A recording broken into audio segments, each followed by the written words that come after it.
damos la bienvenida a un nuevo ciclo científico. Este año,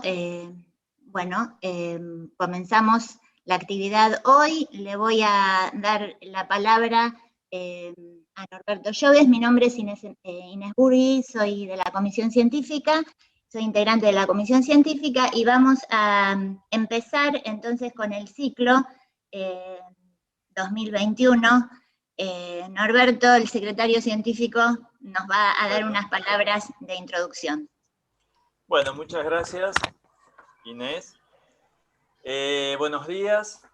Vamos a comenzar con las mesas del ciclo científico de la Secretaría Científica de la Escuela de Psicoterapias para Graduados. Mi nombre es Norberto Lloves, secretario científico de la institución. En principio, quiero nombrar a los integrantes de la Secretaría Científica, ya que lo que vamos a compartir a lo largo del año es producto de un verdadero trabajo de equipo. Inés Burgui, quien hizo la presentación, Estela Maris Cadenas, Cintia Chantril, Marta de Justi, María Eugenia Farrés, Ileana Jiménez, Patricia Gurmindo, Tania León, Valeria Mián y Joaquín Navarro. Antes de presentarles la primera mesa del ciclo científico 2021, quiero hacer una breve historización sobre cómo se llega a la actual propuesta. Cuando comenzamos con la Secretaría Científica, allá por diciembre del 2019, nos abocamos en el verano, con mucho entusiasmo, a armar un ciclo científico que esté sostenido en las preguntas que generan aquellas presentaciones clínicas que ponen en tensión las herramientas técnicas y los enfoques teóricos, planteando verdaderos dilemas en las hipótesis diagnósticas que nominan los modos de sufrimiento psíquico. En esa línea se organizó un ciclo 2020 denominado Interrogantes Clínicos, Conjeturas Diagnósticas. Pero listos para el puntapié inicial, llegó marzo del 2020, con un inédito y obligado confinamiento ante la emergencia sanitaria, la imposibilidad de hacer estos encuentros en nuestro querido anfiteatro, sumado a la inundación cotidiana de cifras de infectados y fallecidos por un desconocido hasta entonces peligroso virus. Esta incertidumbre fue creando efectos directos sobre la capacidad de pensar sobre una clínica que esté por fuera del clima de desvalimiento, perplejidad y tragedia de aquellos días aciagos, con consecuencias tanto para los analizantes como para los analistas. Además, a la experiencia clínica se le sumó la exigencia de adoptar masivamente formas de atención remota, condicionando nuestras prácticas. Bueno, en marzo del 2020 el mundo había cambiado. Y nuestra propuesta científica quedaba a destiempo de un contexto trastornado que conmovía la vida cotidiana. Por otro lado, hubo que adaptarse rápidamente a dispositivos remotos para sostener este espacio de intercambio científico, algo indispensable para propiciar el pensamiento sobre una clínica de frontera a través de lazos fraternos, ante un virus que no cejaba de infectar nuestras almas y nuestros consultorios. La pandemia nos indujo a revisar las mesas ya pensadas del 2020, llevando a reacomodar las temáticas a los emergentes epocales, así como adaptar la forma de presentación de estos encuentros. Asimismo, se suspendió el Congreso Anual del año pasado, evento relevante del ciclo científico, sustituido finalmente por una fructífera jornada anual por Zoom.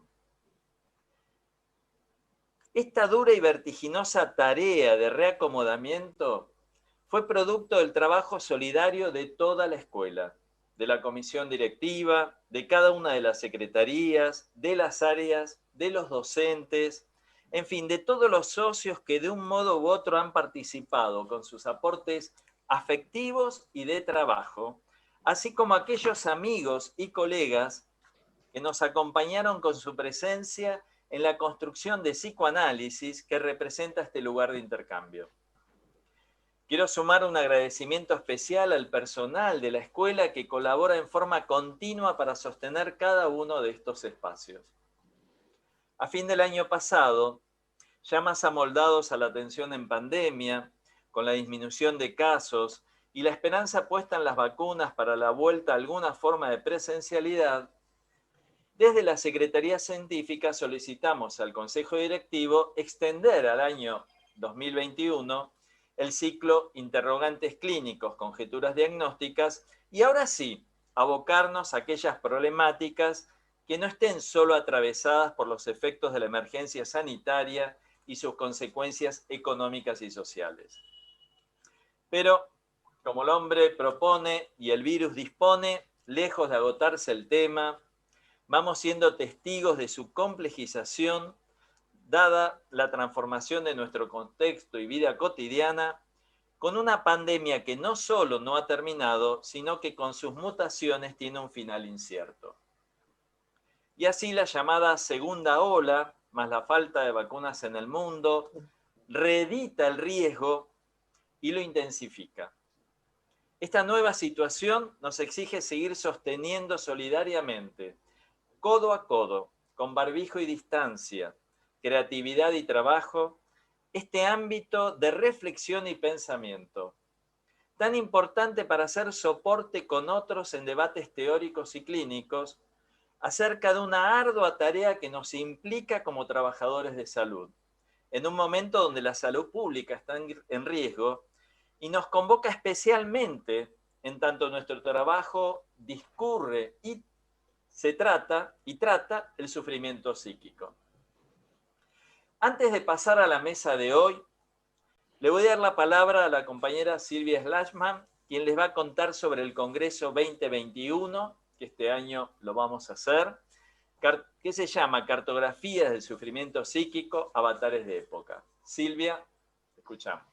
Buenos días, muchas gracias Norberto, y muy honrada de haber sido convocada para presidir el próximo Congreso Institucional, que con renovado entusiasmo, y lo venimos esperando mucho, comparto la alegría con todos ustedes de anunciar la realización de este Congreso. El nombre del Congreso, el título, la temática es Cartografías del Sufrimiento Psíquico, Avatares de Época, que se va a celebrar los días 23, 24 y 25 de septiembre.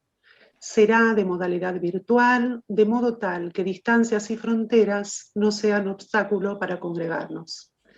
Nos acompañan como asesores científicos la doctora Clara de Matine, la licenciada Verónica Ginocchio, la magíster Alicia Levín, el magíster Osvaldo Maltz y el doctor Marcelo Viñar. A lo largo del encuentro vamos a desplegar diversos espacios de intercambio, mesas plenarias, conversatorio, diálogos interdisciplinarios, talleres clínicos, el espacio con FLAPSIP y presentación, entre otros, de trabajos libres y workshops para presentar las producciones. Alejandro, por favor, si podés pasar el segundo flyer. Los invitamos a visitar nuestra página web y allí podrán ingresar y conocer los fundamentos que dieron origen a la elección de esta temática propuesta. Una temática que da cuenta de una profundidad, de una conceptualización muy interesante para pensar el psiquismo en su capacidad de transformación permanente, en su entrecruzamiento con los avatares de la contemporaneidad donde se desarrolla. También ahí van a encontrar ejes temáticos, muchos ejes temáticos sugeridos para la realización de trabajos libres y presentación de talleres, ejes teóricos, clínicos, socioculturales, acompañados de numerosas fuentes bibliográficas rastreadas a partir de estos ejes, ya sea de la literatura del psicoanálisis tradicional, desde sus diferentes escuelas, como también de exponentes del psicoanálisis contemporáneo y sus producciones. La fecha tope de presentación de trabajos libres y de propuestas de workshops es el 16 de julio, que tendrán que ser remitidas al mail del Congreso. A ese mail, que es congreso@aeapg.org, pueden hacernos llegar todas las consultas que tengan, dudas, que muy gustosamente responderemos a todas las inquietudes. Deseo compartir con todos ustedes, quienes conformamos la comisión organizadora del Congreso, la licenciada Ana Cerrota, Viviana Garbulski, Tania León y Valeria Pegoraro, y los licenciados Federico Donofrio y Aníbal Repeto, y quien les habla. Bueno, estamos muy entusiasmados, considerando que no hay elaboración posible si no es desde el intercambio con los otros, desde el escenario de lo colectivo. Los esperamos con mucho entusiasmo y deseo de tener un excelente y hermoso congreso. Muchas gracias.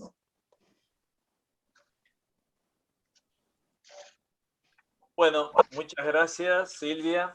Y bueno, los esperamos, por supuesto, al Congreso y a las producciones.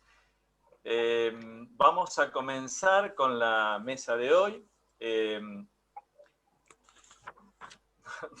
Nos pasó que nos pusimos entusiasmados a charlar con Daniel y con María Eugenia y no definimos quién comienza. Si les parece, empezamos por orden alfabético. Daniel, comenzarías vos. La mesa de hoy se denomina Cuerpos que Sufren, para lo cual la Secretaría Científica eligió el siguiente epígrafe de Sami Ali: lo que ocurre en el cuerpo no ocurre propiamente en el cuerpo, sino en una relación implícita con el otro.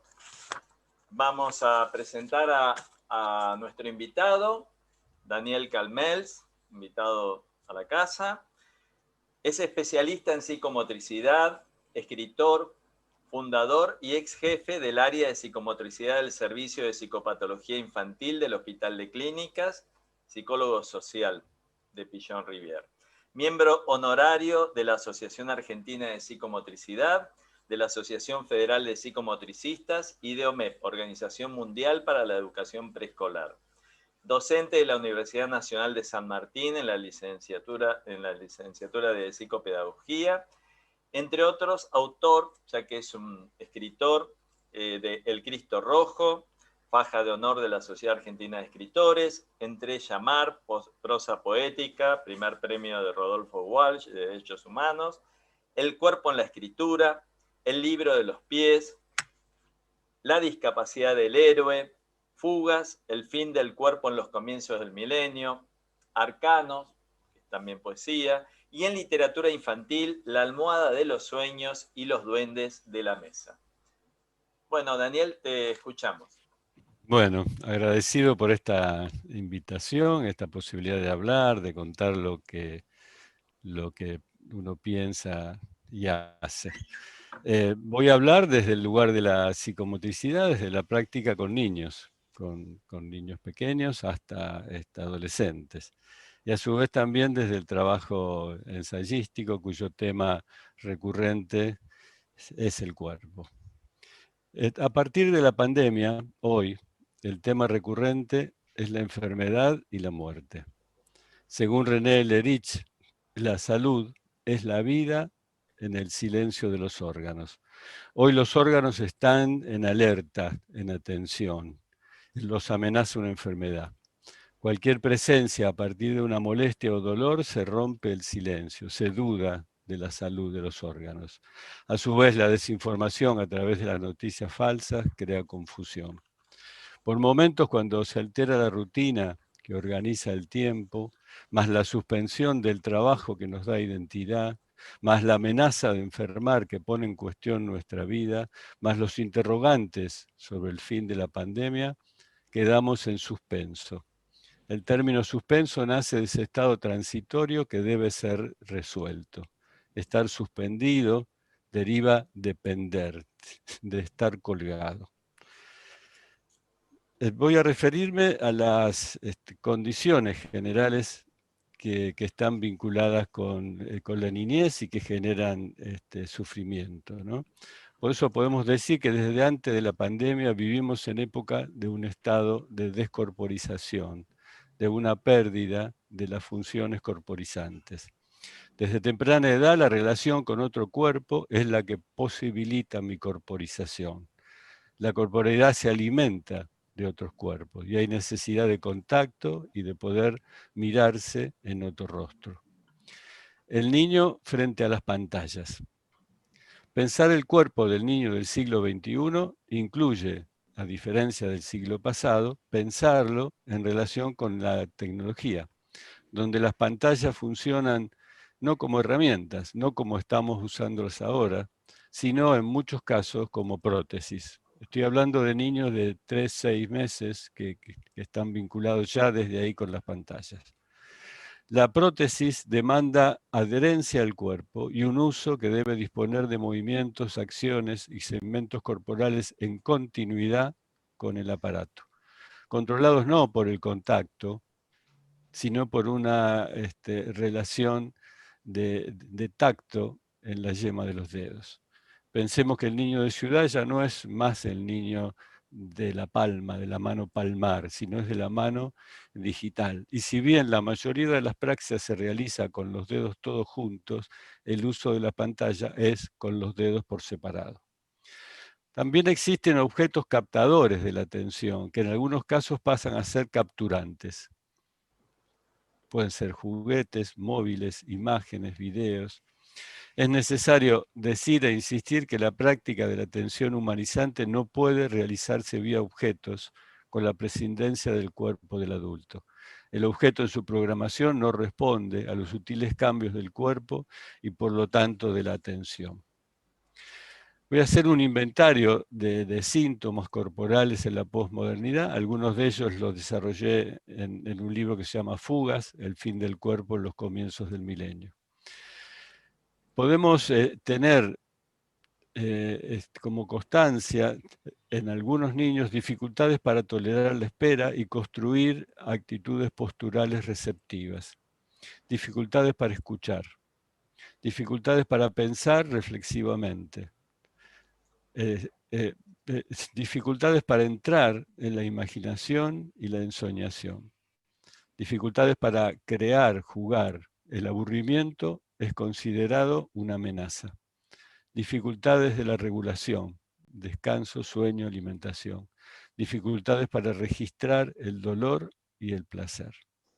Y también vemos algunos pasajes que se dieron en las últimas 3 o 4 décadas, de la escucha o lectura intensiva al espectador intensivo, de los cuerpos estimulantes a la estimulación de los objetos, de las acciones de cuidado a las acciones de control, del acordar al consentir, de la reflexión al reflejo. Es Paul Virilio el que insiste que hemos pasado de la reflexión al reflejo, de lo escuchable a lo audible, de lo viso palmar a lo viso digital, de lo mirable a lo visible, del diagnóstico formado por interrogantes y apreciaciones a la certeza de manual.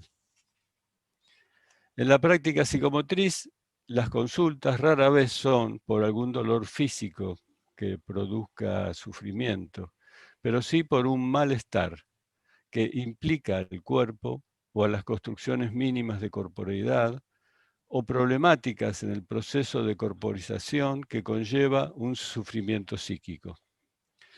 Recibimos consultas donde se plantean dificultades en las coordinaciones dinámicas generales, torpezas, inhibiciones, hipermovilidad, dispraxias funcionales que afectan el trazo gráfico, impulsividad, niños diagnosticados dentro del espectro autista, dificultades en la comunicación con los pares, alteración en la construcción del rostro y de la voz. En todas estas problemáticas hay un monto de sufrimiento y en muchos casos silencioso. El sufrimiento se expresa en la acepción que le da Coromines, el gran etimólogo, donde sufrir es soportar en su origen, en el sentido de soportar en su cuerpo una conflictiva en la relación con los otros, con el espacio, con los objetos, que no ha tenido resolución en un tiempo prolongado. O sea que soportar tiene un sentido temporal, no se trata de instantes o situaciones pasajeras, y en ocasiones deja huellas a nivel de la postura, de la actitud postural, del tono muscular, y a su vez cada vez más se reciben niños sin experiencias de juego corporal. Hay una relación que se hace en líneas generales entre el cuerpo y el dolor, donde se plantea que el cuerpo solo es registrable a partir del dolor. Voy a leer 3 citas. Una de Erich Fromm, que dice, solo siente el cuerpo cuando les duele, y no sienten el cuerpo. Muy pocos lo sienten cuando no les duele. Otra frase de Canguilhem, que fue uno de los maestros de Foucault, desde la filosofía.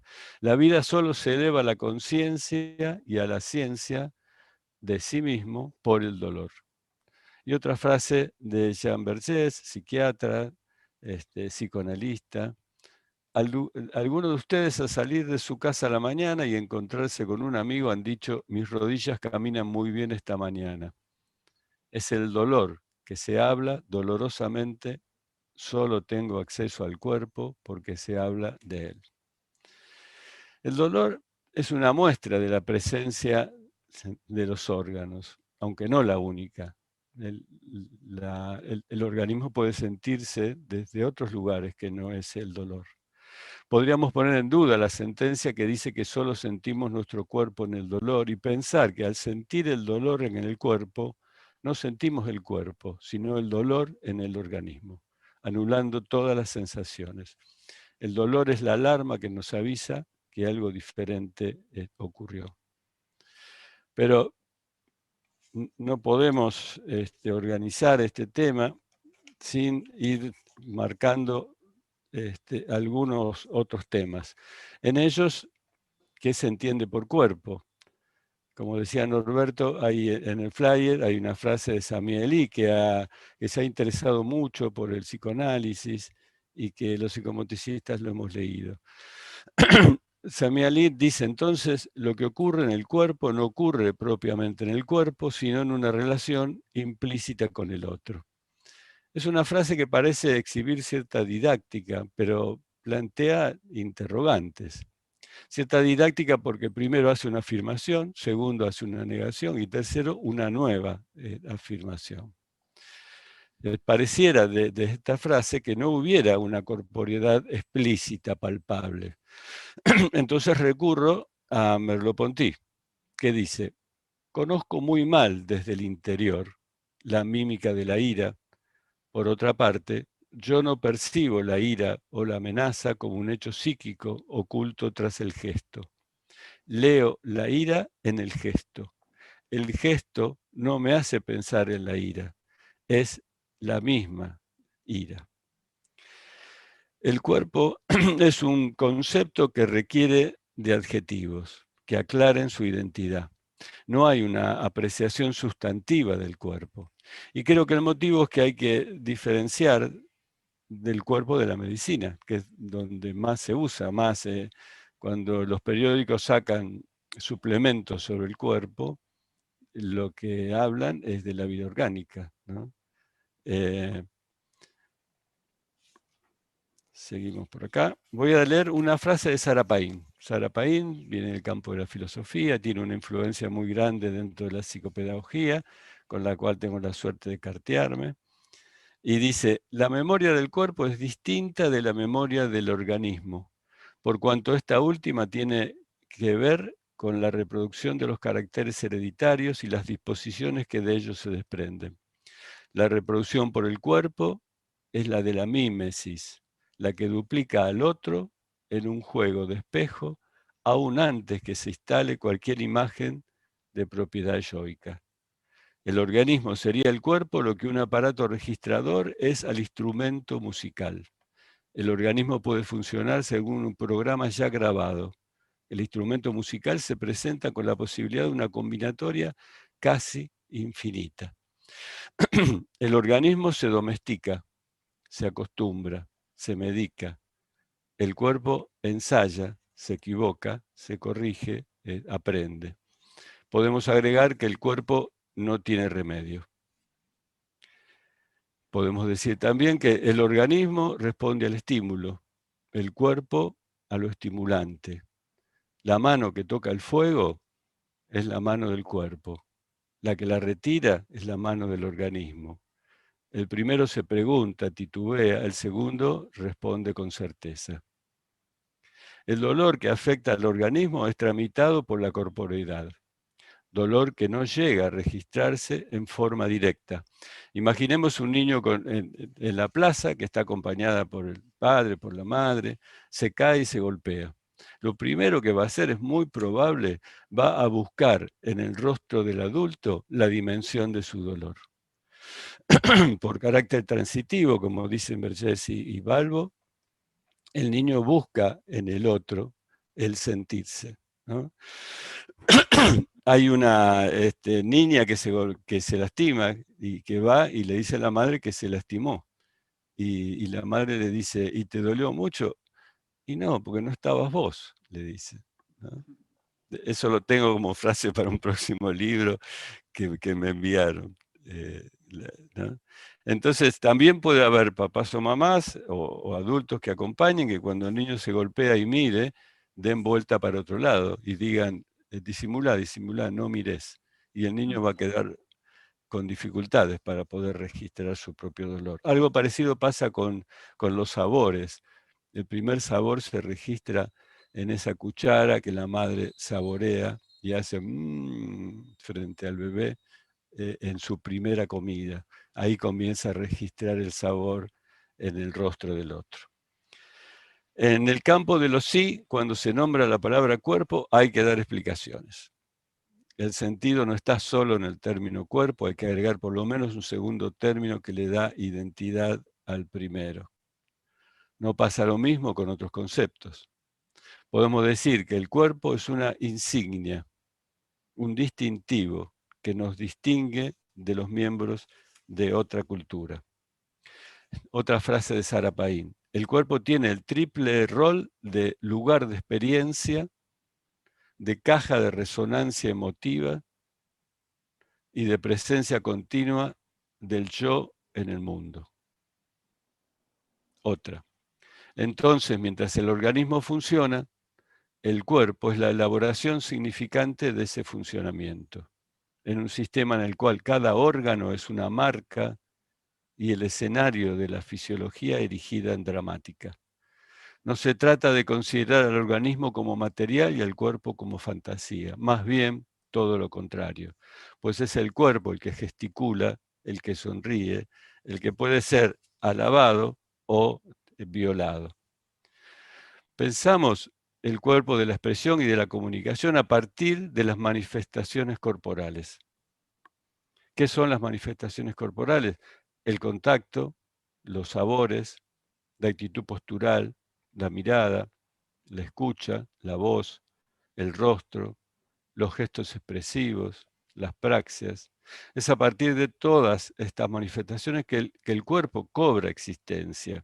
Si no existieran ninguna de estas manifestaciones, por no haberse construido, por haberlas perdido, podríamos afirmar que no había cuerpo en tanto soporte de la expresión y de la comunicación. Cuando digo contacto, no me estoy refiriendo al tacto. Cuando digo sabor, estoy marcando una diferencia con lo que es el gusto. El gusto nos antecede. Nacemos con 4 o 5 gustos y de ahí armamos cientos y cientos de sabores. La actitud postural la diferencio de la postura y de la posición. El que trabaja con la postura es el kinesiólogo, el que trabaja con problemas posturales. La mirada, por supuesto, que la diferencio de lo que es la percepción y lo que es la visión. La voz, que es una de las manifestaciones identitarias del sujeto, o sea, por la voz yo reconozco al otro, la diferencia de los sonidos que puede producir el cuerpo. El rostro, haciendo una diferenciación con lo que es la cara como una porción del organismo y la facie, que sería los rasgos particulares que la medicina encuentra en la cara para poder hacer un diagnóstico. Los gestos expresivos, que son innumerables y que se gestan dentro de una propia cultura. Y los diferencio de todo el campo de expresividad que puede surgir a partir de las emociones y las praxias en general. El cuerpo es en sus manifestaciones. El cuerpo es su manifiesto. En él están los principios fundamentales de su linaje. Dice Husserl, El oyente percibe la manifestación en el mismo sentido en que percibe a la persona misma que se manifiesta. La alteración de la construcción de las manifestaciones corporales funcionaría como un indicador de problemáticas en el desarrollo. Nos alertaría según algún conflicto localizado en el cuerpo. Estos conceptos podrían ser tenidos en cuenta dentro de un programa de prevención como observables privilegiados, partiendo de la idea que el cuerpo no es un descubrimiento, sino una construcción. Y en la propia palabra construcción, las 3 primeras letras, con, implican compañía, implican a un otro. El cuerpo de la expresión y la comunicación, el cuerpo de los aprendizajes, no nos es dado, no nacemos con un cuerpo. Se construye en la relación y el vínculo con los que participan de la crianza, que cumplen una función corporizante. Esta construcción no está explicitada ni programada dentro de las pautas que se enseñan en el desarrollo. En esa relación incluso la ficción comienza. Y lo ficcional comienza a trabajar con diversas, si estoy mirando el tiempo, tengo un poquito más. Imaginen una escena, hay un adulto cambiando un bebé, una mamá, un papá, está cambiando los pañales, el pie del bebé se asoma al rostro de la madre, del padre, le golpea, hace que lo come, le dice que se lo va a comer, hace un pequeño mordisco figurado, el niño retira la pierna y vuelve a asomarla. En ese momento, cuando le dice que va a hacer algo que no está haciendo, está introduciendo un campo ficcional, el niño no sabe que es ficción, pero sabe que es algo diferente a otras cosas que ocurren, e introduce algo valiosísimo que es la ternura. La ternura es un inhibidor de la violencia, un inhibidor de la crueldad. En algunos casos vivimos en sociedades donde predomina más la crueldad por sobre la ternura. Me parece que tengo que ir terminando, ¿no? Sí, tengo que ir terminando. Una cosa nada más quiero decir, hay una frase de Sartre que él dice: a mis ojos no los puedo verlos viendo. O sea, los puede ver seguramente viéndose a él mismo en el espejo. Entonces, uso esa frase para decir que en la realidad la voz que yo tengo la conoce más el otro que yo, porque en mi cercanía con el oído hay una perturbación. Y más cuando escucho mi voz grabada, también a veces no la reconozco.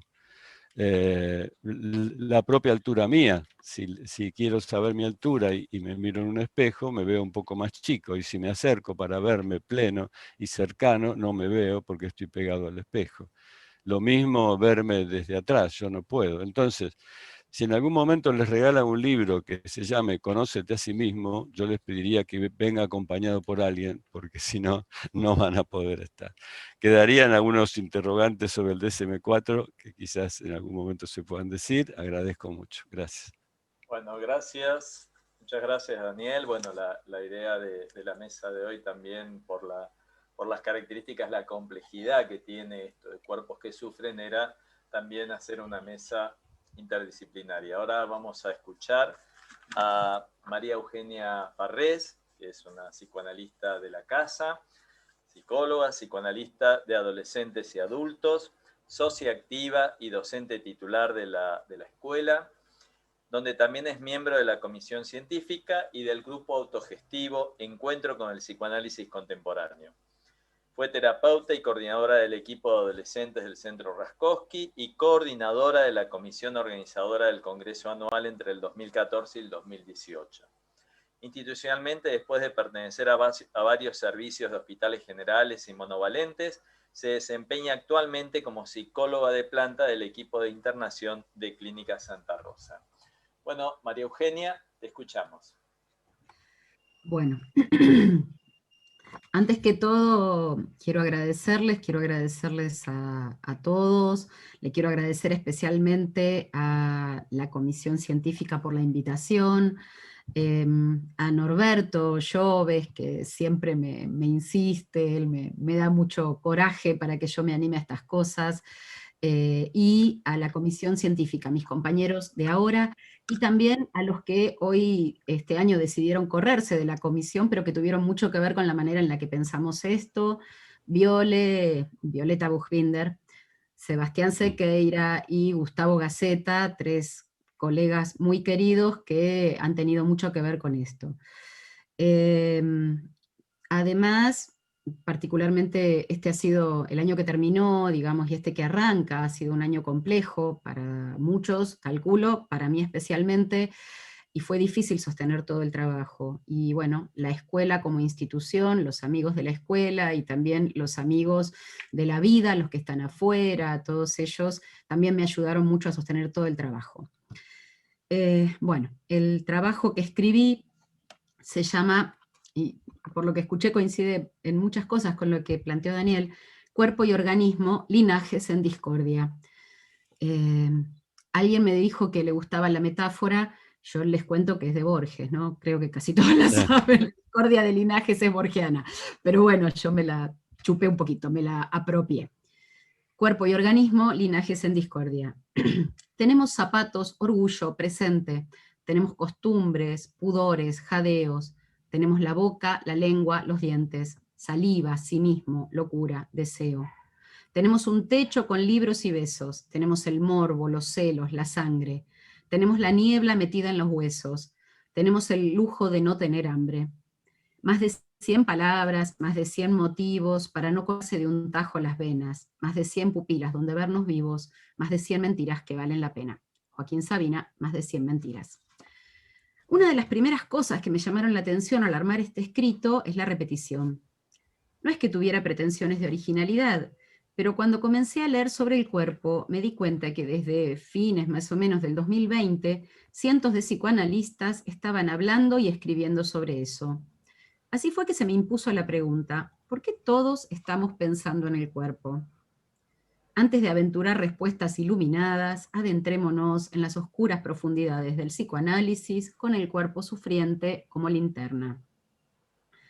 Van a ver que tiene muchos subepígrafes el trabajo, porque me pareció que lo embellecían, digamos. Un tema que en sí es muy duro y muy arduo. Pariendo. Cuerpo de mujer, blancas colinas, muslos blancos, te pareces al mundo en tu actitud de entrega.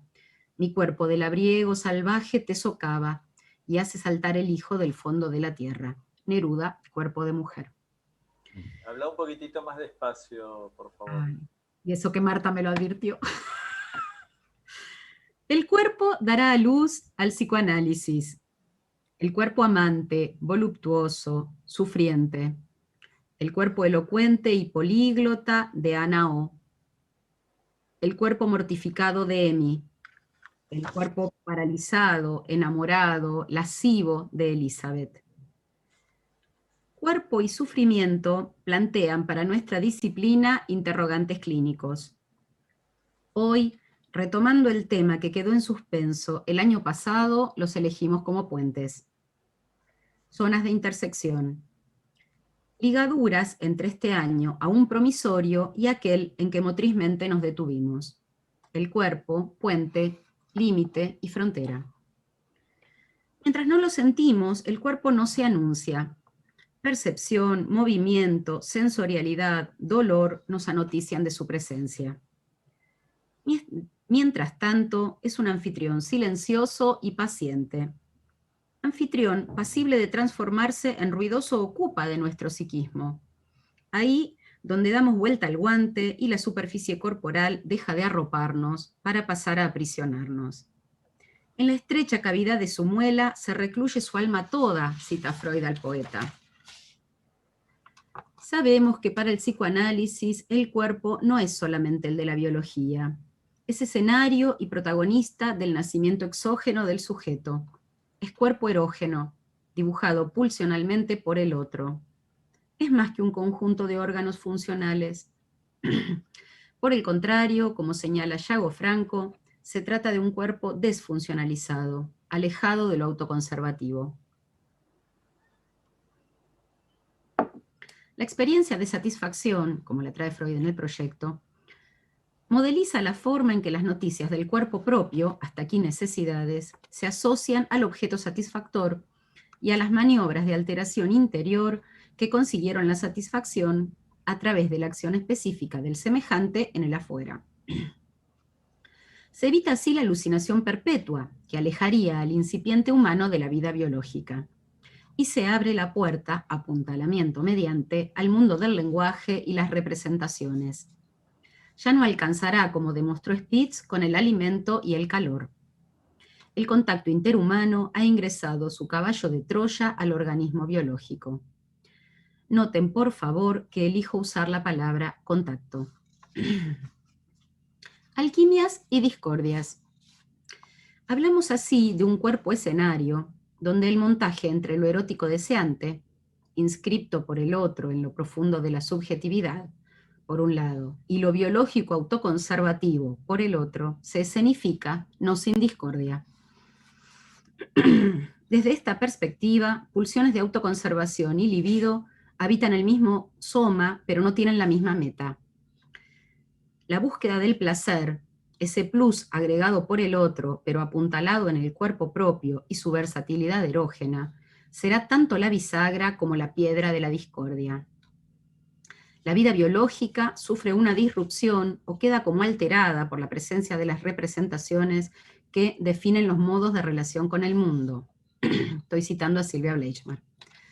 El autoerotismo, instilado amorosamente por el semejante, brindará al cachorro humano un placer prêt-à-porter que, sin embargo, se agota anárquico y entrópico en sí mismo cuando la satisfacción alucinatoria se demuestra insuficiente. Se hará imprescindible el otro que, con su sostén apalabrado y su ternura acariciante, construya el cuerpo unificado del narcisismo. En el mejor de los casos, la anarquía de lo orgánico quedará oculta para siempre detrás de ese cuerpo imaginariamente íntegro del reflejo. Entonces, soma y cuerpo erógeno se amalgaman. Yo soy mi cuerpo, mis órganos, mi espacio, mis ritmos, mi nombre. Pero también tengo un cuerpo que, en las tensiones de necesidad que el apremio de la vida impone, grita imperativo su autonomía. De ahí en más, los modos en que se preserva la vida humana tendrán que ver con las representaciones culturales inscriptas en ese soma singular por el otro maternante.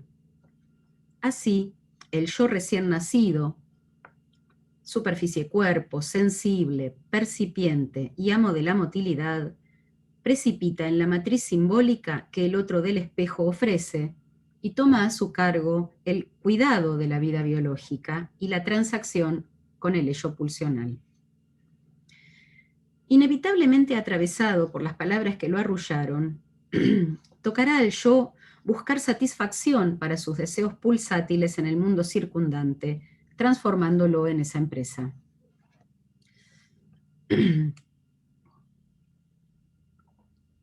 Dolor. Te llamarán algunos caricatura insana, pues no comprenden, ebrios de carne el corazón, la elegancia sin nombre de la armazón humana. Tú colmas esqueleto, mi más cara afición. Baudelaire, Danza macabra. El otro eje propuesto es el del sufrimiento. ¿Qué decir sobre el sufrimiento? Por la vía del sufrir, definido como sentir un daño, un dolor, una enfermedad o un castigo, volvemos al reino de la percepción, de la sensibilidad. El sufrimiento puede ser tanto físico como psíquico, pero siempre refiere a los órganos de los sentidos, a las superficies percipientes, externas e internas. El cuerpo propio, y sobre todo su superficie, dice Freud, es un sitio del que pueden partir simultáneamente percepciones internas y externas. Es visto como un objeto otro, pero proporciona al tacto dos clases de sensaciones, una de las cuales puede equivaler a una percepción interna. La psicofisiología ha dilucidado suficientemente la manera en que el cuerpo propio cobra perfil y resalto desde el mundo de la percepción. También el dolor parece desempeñar un papel en esto, y el modo en que a raíz de enfermedades dolorosas uno adquiere nueva noticia de sus órganos es quizás arquetípico del modo en que uno llega en general a la representación de su cuerpo propio. La percepción, como lo demuestran las ilusiones, construye el mundo a través de restos sensoriales. Arma un todo aperceptivo donde integrar esos signos de percepción. Esa Gestalt nueva responderá a la imagen inconsciente del cuerpo, erótica y erógena por definición, dependiente del mundo representacional y sus avatares, restos de lo visto, oído y sentido unidos con argamasa de palabra. Bordes, orillas y límites del cuerpo serán cincelados trabajosamente tanto por las caricias como por el dolor. Tomaremos al dolor como arquetípico del sufrimiento, tanto corporal como anímico. Exceso de estimulación que rompe todas las barreras protectoras, creando condiciones traumáticas para la subsistencia yoica. Poco importa si la amenaza proviene del exterior del cuerpo o de las magnitudes energéticas continuas que la pulsión despliega.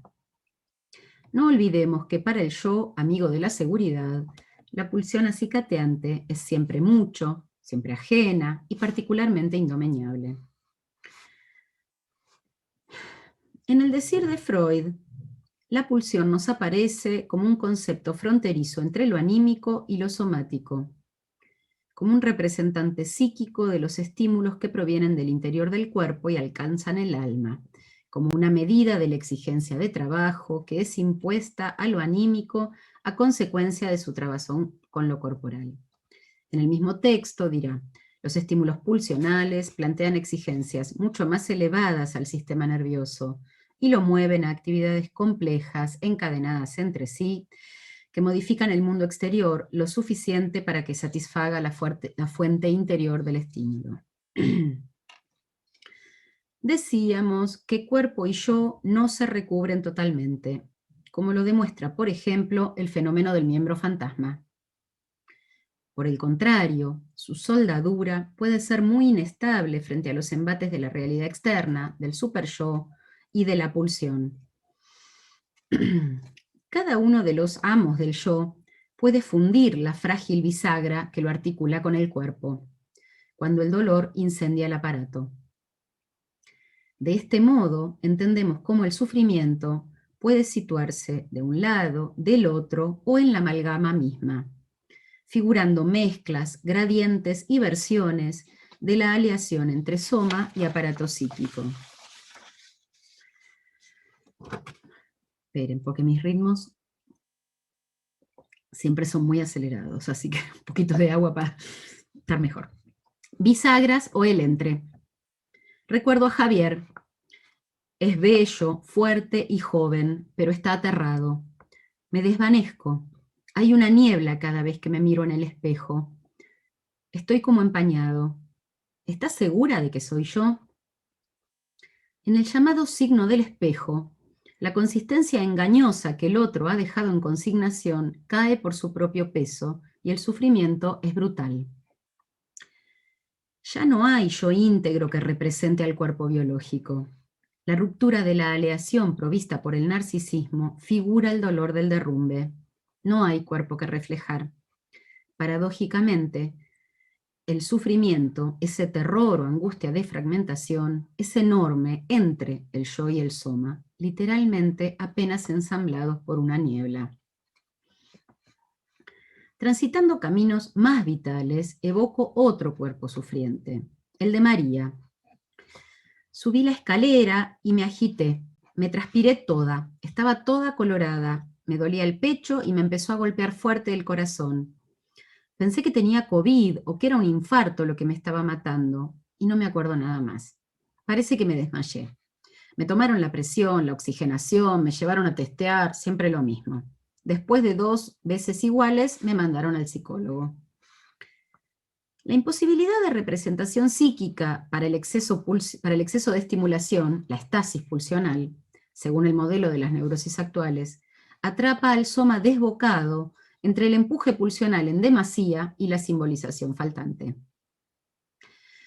El más cotidiano y corriente ejemplo de influencia anímica sobre el cuerpo que cualquiera puede observar es la llamada expresión de las emociones.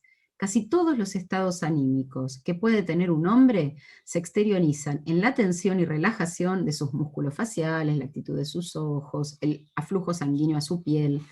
Nos decía Freud ya en 1890. Sin embargo, en las llamadas crisis de ansiedad o ataques de pánico, se hacen presentes todas las exteriorizaciones físicas, pero sin asociación con estado anímico alguno. Solo la muerte se recorta en el horizonte. El organismo desvalido aparece en primer plano, arrasado por la angustia automática.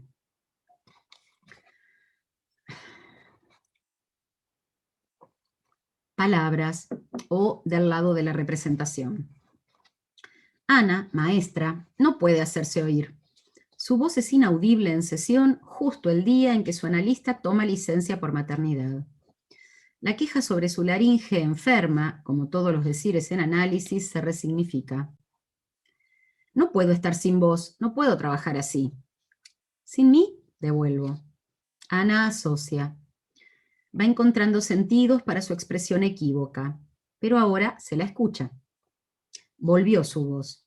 No eran solo sus cuerdas vocales nodulosas, aunque obviamente intervinieron. La libido entrampa al órgano desfuncionalizándolo y prestándole sentidos libidinales. Cuerpo biológico y cuerpo erógeno se copertenecen, se funden, se divorcian, se solapan, resuenan en armonía o disrumpen. Nada significativo ocurrirá en el organismo sin afectación de lo pulsional y viceversa. En 3 ensayos, a esto Freud lo llama influencia recíproca. Carne, o del lado del organismo. El cuerpo erógeno es al mismo tiempo sede de la actividad libidinal y autoconservativa, pero la pulsión insiste y enrevesa la biología. Susana, esbelta para sus 50 años, dice cuidarse mucho. Es una profesional prominente, solo que ya no puede ejercer. Todos sus clientes la han dejado por sus largos periodos de desaparición. Vive sola. Solo la bebida la acompaña. Esta vez su psiquiatra la internó después de que su madre anciana tomara cartas en el asunto. El hígado del cuerpo tan cuidado, paradójicamente ahora visible por la pancita, signo médico de la inflamación, entrará en lista de trasplantes por la cirrosis avanzada y activa que padece. Y es así. Susana está internada, pero no es su boca perfectamente esculpida y maquillada quien habla de su padecimiento, tampoco su cuerpo todo. Es solo su hígado-boca quien, autónomamente, pone en jaque a la vida biológica. Mortífero anudamiento entre la función autoconservativa del beber para saciar la sed y la pulsión oral desamarrada que chupa hasta morir, literalmente, mucho más allá del principio del placer. La preservación de la vida no se desenvuelve aquí por los caminos de lo autoconservativo. Por el contrario, hizo falta un límite a esa satisfacción mortífera, un límite puesto por un semejante humano que recordara de qué se trata el cuidado. Fronteras o zonas de intercambio. Por eso, cuando oí que tu voz repetía, «¿Vendrás conmigo?», fue como si desataras dolor, amor, la furia del vino encarcelado que desde su bodega sumergida subiera, y otra vez en mi boca sentí un sabor de llama, de sangre y de claveles, de piedra y quemadura. Neruda, soneto 7. Vuelvo aquí a un anudamiento que me parece fundamental, cuerpo y otro. Retomo el epígrafe de la mesa, todos lo hemos retomado. Lo que ocurre en el cuerpo no ocurre propiamente en el cuerpo, sino en una relación implícita con el otro. Todo lo que ocurre en el cuerpo ocurre en relación a otro, también el sufrimiento. Es en la génesis extranjera del cuerpo erógeno donde situamos la pregnancia fundadora de la relación con el otro. El contacto interhumano introduce la sexualidad. Caballo de Troya que inicia, perdón. El contacto interhumano introduce la sexualidad. Caballo de Troya que inicia la invasión erógena del soma, que ahora se llamará cuerpo, y nombrará una frontera con el Besetzer. ¿No es genial que en alemán Besetzer, o sea, invistiente, signifique también ocupante ilegal? Esa frontera es la piel, superficie de intercambio, zona erógena por excelencia. Bien, no me parece menor aclarar, aunque todos lo sabemos, que cuando me encuentro preparando este escrito, seguimos distanciados corporalmente por la amenaza viral. Quizás en esta distancia encontremos la razón por la que todos estamos hablando del cuerpo y sus sufrimientos. Es que sufrimos corporalmente al ser privados de abrazos, besos y caricias. Hemos renunciado a ese contacto y no será sin consecuencias. Todos extrañamos el abrazo. Es parte de nuestra naturaleza humana. O bueno, de nuestra... Esa fue una de las cosas que conversamos con Norberto. En realidad, técnicamente, la naturaleza no, sí la cultura, pero bueno, ¿habrá humano sin cultura más naturaleza? Bueno, ok. Me perdí. Viene con el... Todos extrañamos el abrazo, es parte de nuestra naturaleza humana. Viene con el arropamiento materno, con su conquista inculturante. Cito una publicación de la IPA de diciembre del año pasado, también sobre el cuerpo. Los datos experimentales nos han mostrado que los niños que son sostenidos y acariciados sienten menos dolor cuando aparecen los primeros dientes, los cólicos. Apenas un recorte, entre otros tantos, que da cuenta de la importancia del contacto de la piel. Es un artículo de una norteamericana que hacen experimentos ellos, en una revista de IPA de fin del año pasado. Bueno, discordia de linajes. Cuando te despiertes cada día con el cuerpo de aire y ese olor, feliz del sueño manso de las lilas, sin miedo al movimiento ni al dolor.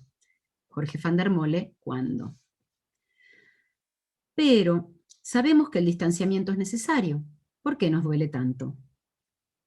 El problema parece estar en la discordia de linajes que fundan nuestro organismo.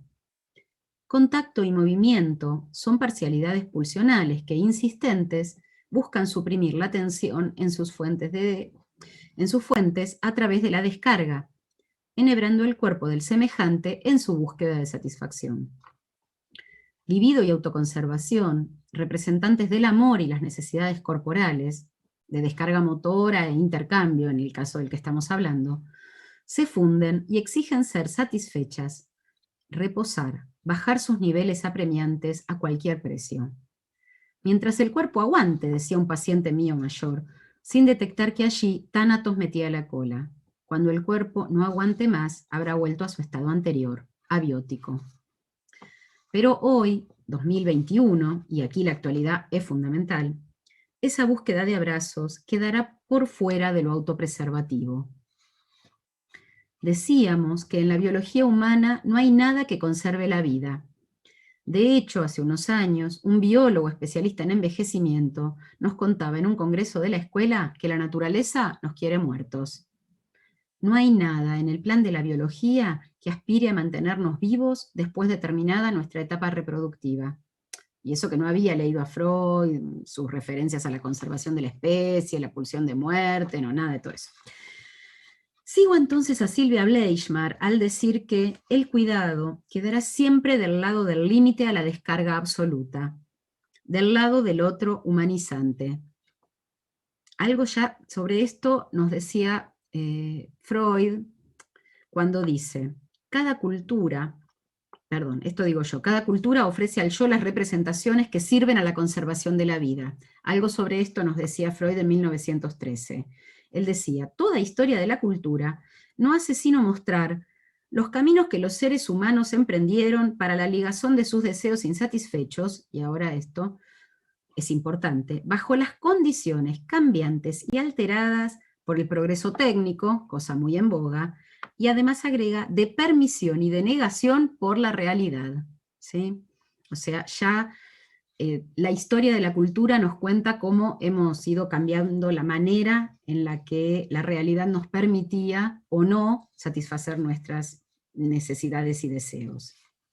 Hoy, lo inédito de la situación viral nos descubre una vez más inermes, desvalidos, angustiados, faltos de representaciones que permitan dar cuenta de los caminos a recorrer para la preservación de la vida. Hay que inventarlos. La realidad nos deniega la cercanía física y nos propone mediatizaciones técnicas obligatorias que, para mí, por lo menos, resultan, a causa de la limitación motora y la continuidad del estímulo sobre todo, nuevas fuentes de sufrimiento, tanto psíquico como corporal. La satisfacción de nuestras exigencias pulsionales en el mundo conlleva un peligro externo, convierte a la pulsión misma en un peligro interno. Cito: el paso del dolor corporal al dolor anímico corresponde a la mudanza de investidura narcisista en investidura de objeto. La representación objeto, que recibe de la necesidad una elevada investidura, desempeña el papel del lugar del cuerpo investido por el incremento del estímulo. La continuidad del proceso de investidura y su carácter no inhibible producen idéntico estado al desvalimiento psíquico. O sea, cuerpo y aparato vuelven a fundirse a través del dolor que la añoranza del objeto desencadena. La clínica de la cuarentena, voy a hablar muy brevemente de este punto, ¿no? De lo que por lo menos a mí me parece que predomina en la clínica de la cuarentena. Sitúa en primer plano los grandes esfuerzos por encauzar la cantidad psíquica excedente que, en tanto inunda el aparato, genera estasis pulsionales con escasa o nula representación psíquica. Todas las variables se amalgaman justificando la aparición de la angustia del desvalimiento, tomando esta mayormente la forma de los trastornos de ansiedad y su expresión cúlmine, el llamado ataque de pánico, o como Freud le decía, neurosis de angustia. El soma cae presa del exceso pulsional sin capacidad representacional ni tiempo suficiente para ponerle nombre a ese peligro que, más allá de la realidad externa, acecha ahora también desde adentro. Solo aparecen en el horizonte ideativo la falta de aire, el encierro, la muerte inminente. Terrible el sufrimiento para el cuerpo. Bien, así las cosas, nuevas renuncias y duelos nos son demandados si no queremos vivir panicosos y deprimidos. Duelos que también marcan el cuerpo y tienen al espejo por único y solitario testigo. Dolor de amar lo llama Nacio. A mi gusto, Borges lo decía mejor. Me duele una mujer en todo el cuerpo. Muchas gracias. Bueno, muchas gracias, Mario. Muy interesante. Tenemos, la verdad, que un público de muchos lugares. Queremos agradecer la presencia de gente del interior del país, del exterior. Bueno, estamos muy contentos con la convocatoria que ha tenido esta mesa.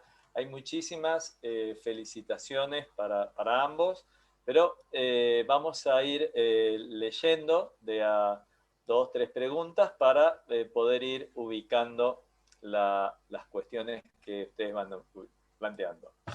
Por un lado, Mariana Tam dice, como decían los filósofos griegos, sería estar ociosos para estar trabajosos. Hoy, ¿cómo piensan el ocio? Es una pregunta de Mariana.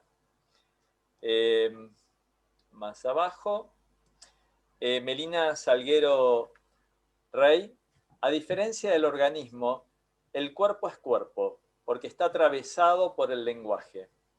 Y esto relaciono con la frase del flyer respecto a la mesa de hoy. Y por último, Alicia Levín. Soy Alicia Levín, gracias a Científica. Bueno, recordábamos con varios participantes que atendieron sus hijos con Daniel y que continúa transmitiendo poéticamente, gracias por su transmisión. Pregunto algo más sobre el dolor y el sufrimiento. Como bien dice Pontalis dice aquello corporal que duele está vivo. Pregunto, ¿está vivo o será sacrificial? Una pregunta. Y agrego una última y los dejo hablar. Alina Domijan. Ahí se me fue Daniel. Bueno, sí, sí. Entonces esperamos la pregunta de Alina. Si querés, Mario, vamos. Ahí está Daniel de vuelta. Bueno, hago la última pregunta y pasamos a la mesa. Alina Domijan dice, Daniel, siempre es un placer escucharte, repensar la práctica atravesada cotidianamente por la vivencia actual. No, es una felicitación. Entonces pasamos a la pregunta de Graciela Jaimsky. Graciela Jaimsky, gracias, muy profunda y clara la presentación de Calmels. Me resultó muy interesante su diferenciación entre el uso de la pantalla como herramienta y como prótesis. Entonces, la pregunta es, ¿cómo ve el estado de construcción del cuerpo en un campo limitado por la dificultad de contacto con el cuerpo del otro, que produce sufrimiento y dolor? ¿Qué idea sugiere para bordear esta dificultad actual en el trabajo psicoterapéutico? Bueno, hasta acá llegamos y si les parece, empiece cualquiera de los dos a pensar estos puntos. A ver, Daniel, a ver, ahí te pido solicitar. Fíjate que te tiene que... A ver. Sí, tenés que reactivar tu... Ahí micrófono. Ahí está. Por favor, tanto Daniel como María Eugenia no se silencien, ¿sí? Está bien, yo no escuché las preguntas porque estaba buscando cómo reconectarme. A ver mira. si... Disculpame. Vamos de vuelta, empiezo de la última a la primera, de Graciela Jaimsky. Hay un montón de felicitaciones que no las vamos a... Después le pasamos el chat para que las puedan escuchar.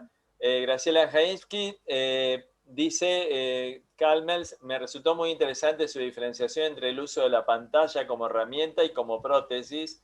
Entonces, la pregunta es, ¿cómo ve el estado de construcción del cuerpo en un campo limitado por la dificultad de contacto con el cuerpo del otro, que produce sufrimiento y dolor? ¿Qué idea sugiere para bordear esta dificultad actual en el trabajo psicoterapéutico? Más arriba vamos a una pregunta de Alicia Levin,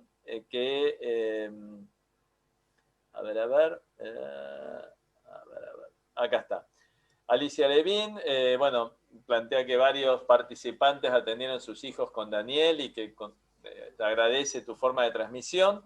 Pregunta sobre el dolor y sufrimiento. Como bien decís, Pontalés dice aquello corporal que duele está vivo. Pregunto, ¿está vivo o será sacrificial? Más arriba, Melina Salguero, diferencia del organismo, el cuerpo es cuerpo porque está atravesado por el lenguaje. Esto lo relaciona con la frase de hoy. Y por último, Mariana Tam, que dice estar ociosos para estar trabajosos, según plantean los filósofos griegos. Hoy, ¿cómo piensan el ocio? Hasta ahí, y si les parece, le damos una vuelta. Por favor, ni María Eugenia ni Daniel se silencien. Vale. Bueno, en cuanto al ocio, la sociedad capitalista ha inventado algo que es muy simpático, que es el ocio productivo. En líneas generales, se supone que el ocio sería un lugar de mediana posibilidad de asociaciones libres, de poder encontrarse con la ensoñación, ¿no? También dice Deleuze que es una sociedad que obliga a que la gente se exprese, que el tema no es la expresión. Hay demasiada, digamos, compulsión a expresarse, que lo importante sería que pudiéramos tener un espacio libre de una tarea directa para poder pensar, el hecho de pensar, el hecho de entrar en lo que es la ensoñación, según la describe Bachelard, que sería tomarse una tregua física, dice Bachelard, ¿no? Ahí aparece la ensoñación.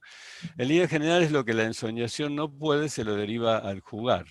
y lo que el jugar no puede se lo deriva a la ensoñación. Esta idea entre ensoñación y jugar en muchos casos surge a partir de una situación de ocio, podemos llamar. No es una palabra que me guste mucho, pero siempre me llamó la atención la idea de el ocio productivo, ¿no? O sea, producir hasta en el ocio. Y hay una frase de Silvia Bleisman muy linda que dice que las escuelas no toleran el vagabundeo psíquico.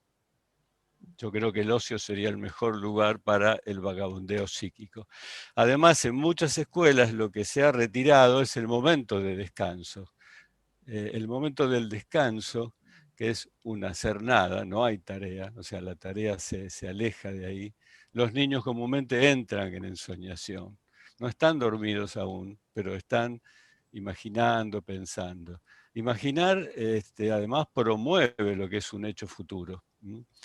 Entonces creo que habría que defender lo que es el vagabundeo psíquico, la ensoñación, el jugar, que no están motivadas por el dinero ni por el costo en ese sentido, ¿no?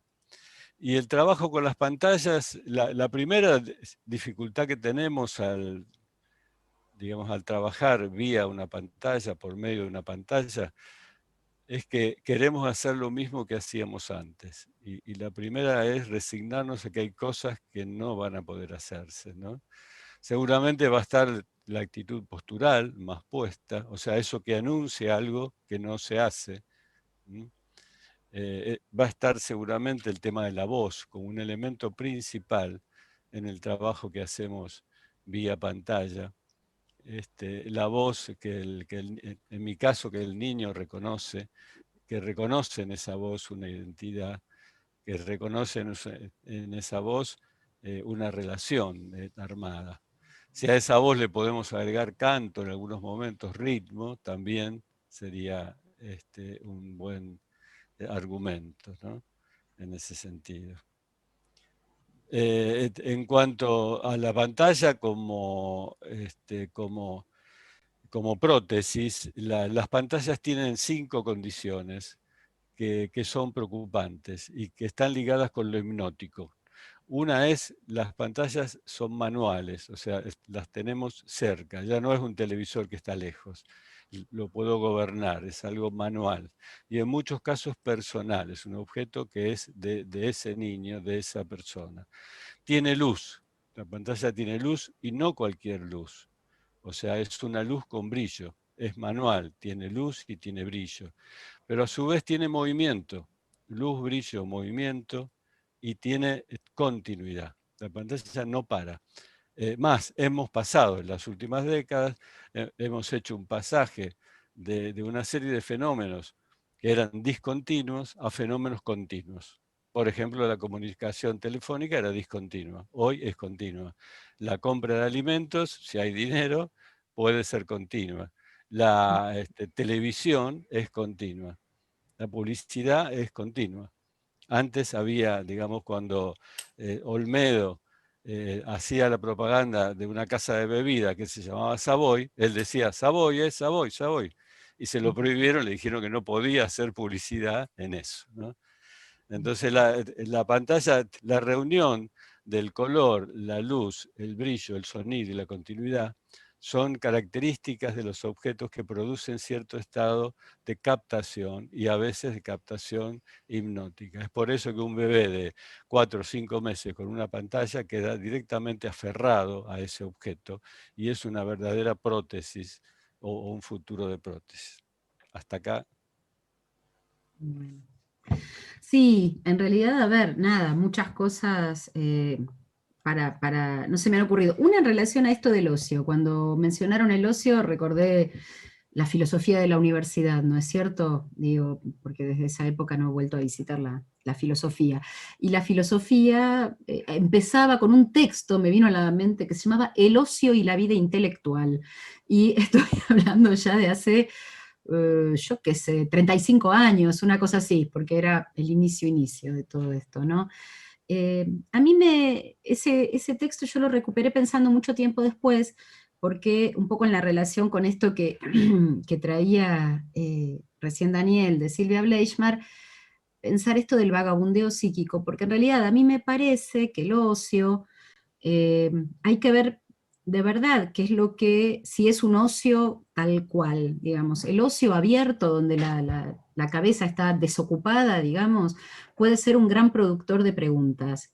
En la adolescencia, la diferencia entre entender si el adolescente aburrido está ocioso en el sentido de capaz de generar preguntas, o en su defecto está ansioso por agarrar la próxima pantalla, o deprimido, que es otra lectura. Me parece que ahí hay como, el ocio juega, ver qué se hace en ese espacio que se llama ocioso y qué afectos acompañan esa sensación de ociosidad, creo que eso nos puede aportar.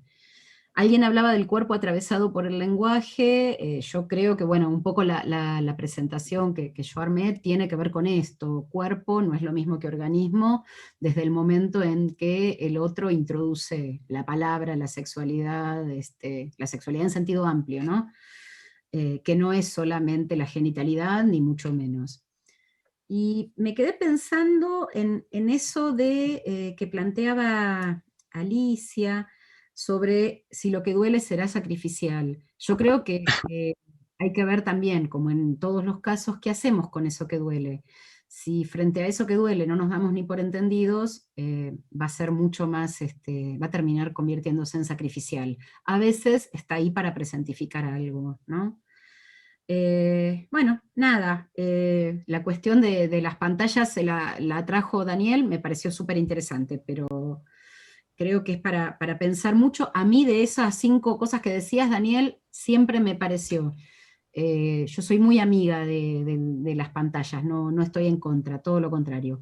Pero hay algo en relación a las pantallas que incluso creo que también lo mencioné, que me preocupa, que es la continuidad del estímulo, la imposibilidad de frenar el estímulo continuo, ¿no? Yo creo que la continuidad es compleja, sobre todo si pensamos que, por lo menos desde la teoría psicoanalítica freudiana en la que yo abrevo, es de la discontinuidad de la que está hecha nuestra memoria, y todo eso. O sea que la continuidad es muy compleja, para mi gusto. Hasta acá. Bueno, voy a seguir leyendo algunas preguntas. Les cuento que tenemos muchísimas preguntas, aparte de los comentarios y de las felicitaciones. Iremos cubriendo lo que podamos, y cualquier cosa después en el chat,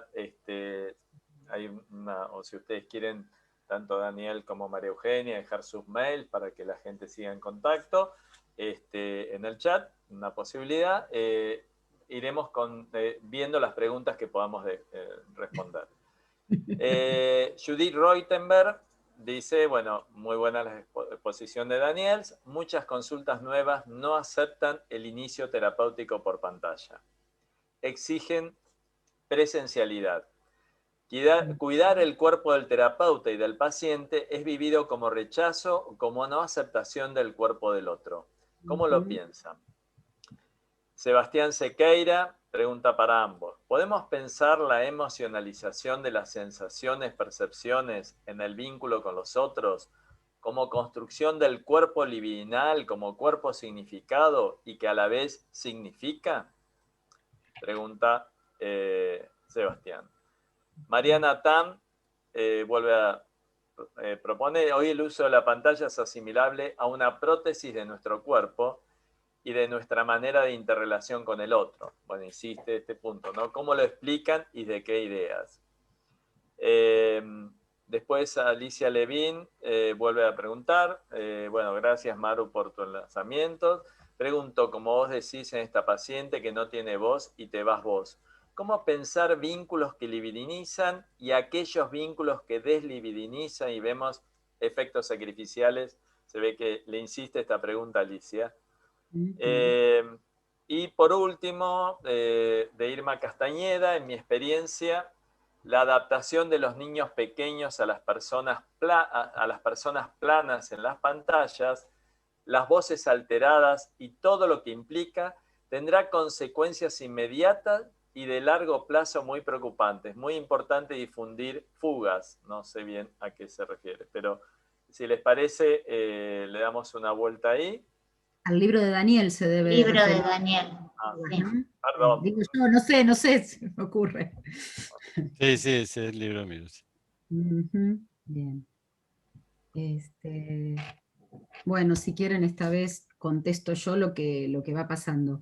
En relación a los pedidos de presencialidad, a mí me parece que, como todos los pedidos, tienen que ser escuchados en el caso por caso. Hay pedidos de presencialidad que se olvidan de la salud del otro terapeuta, digamos, ¿no? Pero también hay pedidos de presencialidad. Bueno, muchos de ustedes saben que yo en general trabajo mucho con pibes, con adolescentes, y el pedido de presencialidad a veces del lado de un adolescente, a veces puede ser satisfecho y a veces no, ¿no es cierto?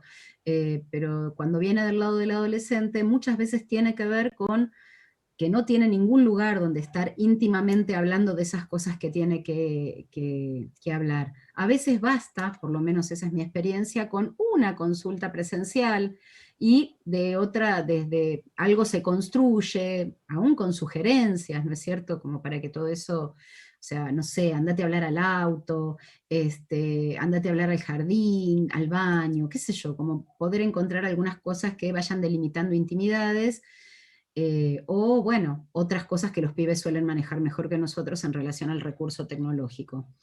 Y ahí engancho con algo de las cuestiones de las pantallas, la insistencia de la pregunta por la prótesis. Ustedes vieron que, calculo que la pregunta, que yo no sé, no registré de quién era, sobre la prótesis, más allá de lo que decía Daniel, debe tener que ver con la figuración del hombre prótesis que Freud hace en El malestar en la cultura. Claro, Freud hablaba de el teléfono, los anteojos, los bastones. Hoy en día el teléfono es como muy diferente, las prótesis, el teléfono nuestro, este teléfono, el Claro, smartphone, claro. es como muy diferente en materia de prótesis. Yo creo, y sobre esto soy bastante convencida, que de acuerdo a los recursos con que yo no tengo clínica con niños, ¿sí? No trabajo con nada, no tomo nada que tenga menos de 11, digo yo siempre. Así que no tengo clínica con niños. Pero me parece que, como todo, depende del uso que se le da a ese dispositivo en particular. A veces puede ser sí, puede ser una prótesis en el sentido de todas estas variantes que aparecían, ¿no? Digamos, qué sé yo, cuando no hay otra manera, pero a veces también puede ser el medio que se elige, que aún en épocas de presencialidad muchos pibes elegían mostrar lo que había en la pantalla. O sea, a mí me parece que eso es como diferente. Y Ali, el ejemplo de la piba, que obviamente es un ejemplo viejísimo, uy, esperen, porque hablando de las dificultades de la pantalla, bueno, termino esto, me estoy oscureciendo porque tengo que enchufar la máquina, pero hablando de esa cuestión de la pacientita esta que se había quedado sin voz, a mí me parece que sí, podríamos pensar como que ahí había algún elemento del cuerpo que podía tornarse sacrificial si no hubiéramos podido a tiempo pescarlo e interpretarlo. En esta chica yo me iba mucho tiempo, era una chica que tenía muchas como dificultades con las separaciones y también todo un tema con la maternidad, y yo tenía una panza así, estaba visiblemente embarazada, algo de la transferencia apareció ahí, me parece. Lo que pasa es que la verdad es el mejor ejemplo de conversión que tuve en mi clínica, tan claro, increíble. Así que, bueno, hasta ahí desaparezco porque enchufo la máquina, pero estoy escuchando. Daniel.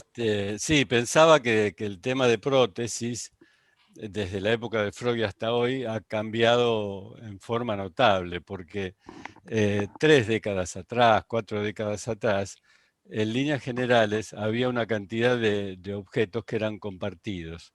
En una casa había un solo televisor, un equipo de música, un teléfono, una linterna, y así podemos seguir. Entonces, lo que aparece en las últimas décadas es el objeto personal. El objeto personal borra el deseo del otro, ignora lo que el otro quiere. Cuando el objeto es compartido, yo tengo que negociar de alguna forma qué ver en el televisor, cuándo hablar por teléfono, cuándo voy a escuchar la radio o cuándo voy a usar la linterna. Esto es propio de la sociedad capitalista, que implica que cada persona tenga objetos personales, borrando la necesidad del otro, ¿no? La continuidad, como les decía, implica un borramiento de las ceremonias. Por ejemplo, hay helados todo el año. Cuando yo era chico, las heladerías cerraban. Y cuando abrían, hacían una ceremonia. Ponían flores, cambiaban, ¿no? La publicidad está por todos lados y en todo lugar. Antes no era así. Las noticias se daban cada hora. Ahora hay programas que están las 24 horas del día, los 365 días del año. Implica eso. O sea, esa continuidad es la que borra las ceremonias. Kafka cuenta que la muralla china se hacía un tramo de la muralla siendo dos grupos de trabajadores que edificaban y acá se encontraban. Cuando se encontraban, lo que hacían era festejar, había un festejo. Y la gente que rodeaba la muralla los visitaba, les llevaba comidas. Cada uno de estos los mandaban a trabajar muy lejos de ahí y nuevamente a hacer ese trabajo. La muralla tenía huecos por todos lados. Y se pregunta Kafka, ¿no es la eficacia de una muralla la continuidad? No, era una muralla discontinua. Y la pregunta es, ¿había un enemigo para la muralla?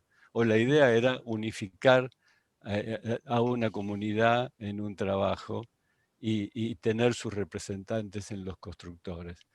Entonces, la discontinuidad es la que crea la ceremonia, el reinicio, el recomienzo. Y hoy vivimos en esa época donde, bueno, la prótesis toma un lugar totalmente distinto. En cuanto a la negación del trabajo con las pantallas, bueno, es que en la realidad uno no lo hace porque quiere esto, ¿no? Lo hace porque no queda otro, y hay en mucha gente la falta de un cuidado por el otro. Creo que esta pandemia puso en juego a una comunidad en cuanto al cuidado con el otro, ¿no? En todas las acciones. Con los niños pequeñitos es muy difícil para ellos, es muy complejo para ellos. Una niña que estaba en los primeros años del jardín, en la pantalla pusieron la foto de todos los niños. Y esta chica se largó a llorar, porque ella se veía en un lugar donde no estaba. Y entonces le decía, estoy ahí, ¿no? Esta dificultad para poder separar una imagen que estaba en la pantalla de ella que estaba acá, que no estaba en el jardín. Ahora, yo he encontrado con los niños más grandes, a partir de los 6 años, una forma de estar. Y la forma de estar es ser representado por algún muñeco, al cual le hacen las mil y unas. Y yo me quejo del otro lado, principalmente con los varones, que la mayoría son varones que atiendo, que le pegan a este muñeco, le tiran de las orejas, y yo tengo que tomar mis orejas. Ahí encontré una forma de estar. Entonces ya cuando comienzo con algún niño por pantalla, le pregunto, ¿dónde puedo estar? ¿Cuál puedo estar en qué de los muñecos tuyos? Y esa es una forma que me alivia y que me sirve un poco más, ¿no? Bien. Quisiera, nada, me quedó pendiente la pregunta de Sebastián, no la había leído, yo igual, no la había leído, no la había respondido, y en realidad yo pienso, sí, acuerdo con la propuesta esta, con la pregunta que hace Seba, sí, yo creo que desde la emoción, desde la cosa más, desde lo sensorial, se construye algo de la percepción más totalizadora, y ahí abrevamos en las escuelas psicológicas, de la psicología general, digamos, ¿no? Y no es sin eso que es posible arribar a la significación a precup, incluyendo el otro, ¿no? Pero no es como si fuera una escalerita de gradientes, ¿no? Primero las emociones o las sensaciones que acompañan a la emoción, ¿no? Y después de ahí para arriba. Me había quedado eso pendiente, nada más. A mí el tema de las emociones es algo que me preocupa. También ha tenido una gran difusión en los últimos años. En muchos grados trabajan el tema de las emociones, a veces con efectos sedativos, o sea, con la imposibilidad de mostrarse emocionado, y al mismo tiempo, por momentos hay una confusión con los afectos, ¿no? Sabiendo que las emociones comienzan y los afectos recomienzan. Digamos que las emociones están más ligadas con la vida orgánica, que uno no puede vivir emocionado, las emociones son cortas, tienen una durabilidad en el tiempo, que el afecto se construye en la relación con personas, que tiene una extensión que puede ser muy larga. Pero me preocupa que en vez de trabajar el plano de la emocional, porque dos niños se pelean, yo lo que sugiero es que se trabaje desde el comienzo, primero con la idea de grupo. La idea de grupo es un concepto que no se trabaja en la docencia, o sea, no hay una formación teórica y práctica sobre lo que es una grupabilidad. Eso trae muchas dificultades cuando un niño nuevo llega. La idea es integrar a ese niño al grupo cuando sabemos que ese grupo deja de ser ese grupo cuando otro niño entra. Quiere decir que hay que hacer una reagrupabilidad en ese sentido. Y creo que lo que hay que trabajar más es la vida afectiva entre los niños. Y me parece que eso sería el tema más importante para llegar a que no se produzcan emociones que son consideradas negativas porque pueden dañar al otro, ¿no? Ese sería un poco haciendo una diferenciación así muy general que ustedes conocen mejor que yo seguramente entre las emociones y los afectos, ¿no? O sea, con personas muy queridas uno mantiene una vida afectiva, a veces se emociona, pero no podemos decir tengo una relación emocional, ¿no? Speed usaba por momentos la palabra afecto y no la palabra emoción, o sea, le daba ese lugar también, ¿no? Bueno. Me parece realmente muy interesante esta diferenciación que se va armando en el intercambio, ¿no? Voy a seguir con algunas preguntas. Hay muchísimas, como les decía antes, imposible hacerlas todas. Adriana Cabuli, a ambos, ¿qué piensan que puede suceder a los niños que han nacido durante la pandemia, a los que les falta la sonrisa del otro que porta su barbijo, que no permite ver una sonrisa diferente a la de sus propios padres? Perla Frenkel pregunta sobre cómo termina el trabajo de María Eugenia. ¿Cómo entender la frase "me duele una mujer en todo el cuerpo"? Graciela Coan, felicitaciones a Daniel y a María Eugenia. Muy buenas presentaciones. Quisiera preguntarles cuáles son sus reflexiones sobre la influencia del super yo, pensado como el chip que la sociedad y los padres introducen en nuestra subjetividad, en el sufrimiento del cuerpo. Muchas gracias. Mónica Fabeluques, excelentes presentaciones, les agradezco a ambos. Este tema convoca a pensar sobre el paradigma de la complejidad, organismo, soma, cuerpo erógeno. Quisiera también agregar la perspectiva de las ciencias sociales. La existencia del hombre es corporal, dice David Le Breton, antropólogo. ¿Cómo pensar el dualismo mente-cuerpo? Y una última pregunta de Liliana Etlis. ¿Cómo salir del dualismo mente-cuerpo y de la mirada eurocéntrica, tomando en cuenta las clases sociales, las etnias y el género, ya que no solo las capas medias tienen cuerpos que sufren? Bueno, si les parece, le damos una vuelta a esto.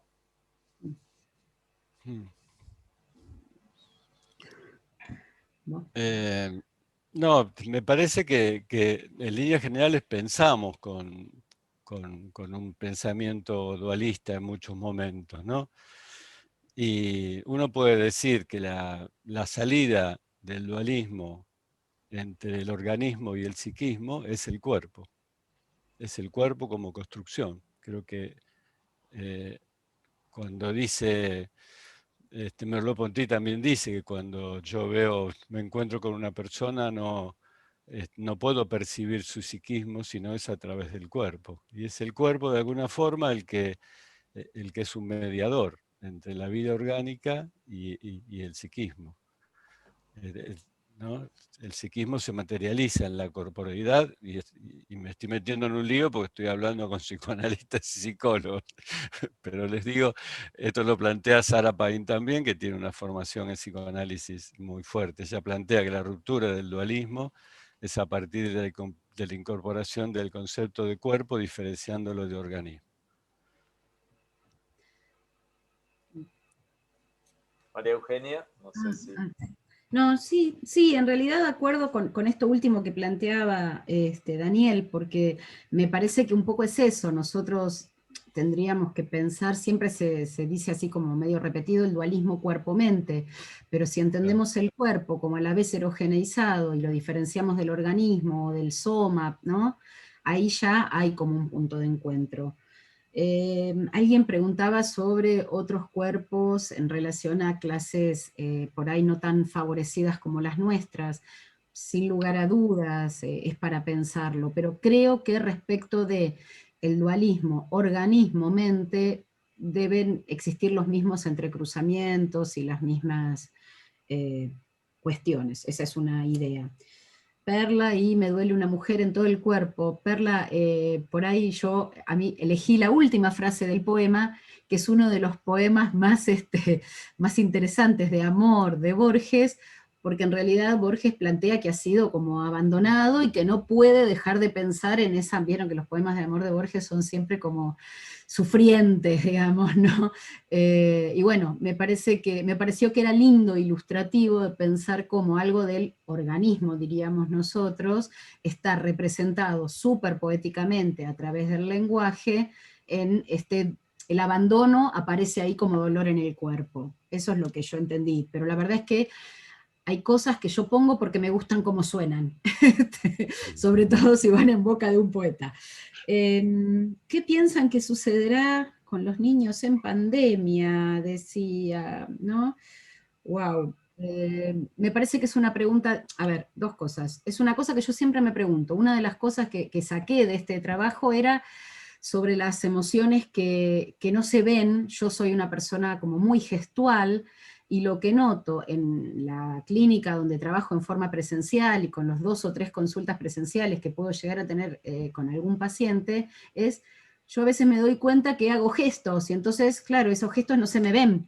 Entonces lo primero que se me ocurre es decir, ¿sabés qué? Que como una tonta estoy haciendo gestos detrás del barbijo, vos no me ves, pero en realidad lo que quiero decir es, obviamente con un bebé todo esto no va a poder ser dicho, me parece, ¿no? Y entonces, y en tiempos de constitución, de recontra constitución subjetiva, de constitución recontra inicial, yo no creo que sea sin consecuencias. Esa es una cosa que pienso. La otra cosa que pienso es que me acuerdo que hace un montón de años, cuando con Viviana Veloso y Silvina Ferreira empezamos a producir sobre la tecnología, las pantallas, y presentamos el trabajo en el auditorio de la escuela, cuando el auditorio era un auditorio, me parece que, yo no me acuerdo, pero una de las personas que estaba ahí, una analista que ya era grande, cuando se hablaba del riesgo que importaban las pantallas, ¿no es cierto?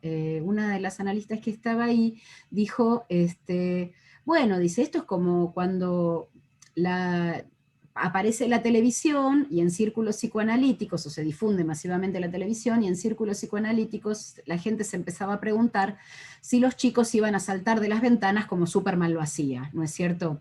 Como hablando por ahí de la enorme pregnancia de algo que estaba difundiéndose en ese momento por lo cultural, y como esto no ocurrió finalmente, no hubo, por lo menos no hubo mayoritariamente pibes que saltaban de la ventana exponiéndose como Superman, ¿no?